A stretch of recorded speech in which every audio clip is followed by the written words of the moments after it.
This is one thing that just doesn't help us. We don't benefit when the Islamic world sees this as a religious test, and it doesn't help us with the war on terrorism. So I do think it was institutional. I think the court followed the law, but I don't think it's wise. I think there's two separate issues. One is whether the president has an authority to say that there are countries whose visa vetting systems we don't trust, and therefore we're not going to allow people to come in, and another, whether it's a good idea. I think he most definitely has the authority to do it, and the question of whether it's a good idea depends on the countries that you're picking. If you're saying I'm banning a group of people because of who the people are, what your nationality is, I wouldn't agree with that.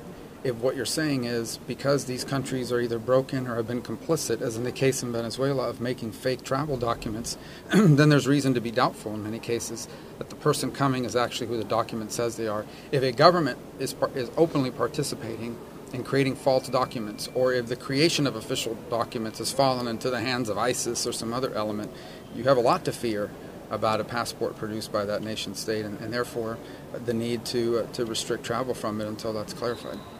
I'm gratified by the Supreme Court's decision this morning. The court rightly concluded that the president has full constitutional and statutory authority to defend this nation, and in particular to restrict those coming from countries with high incidences of terrorism, where the immigrants coming in cannot be properly vetted to assure whether or not they're a security threat.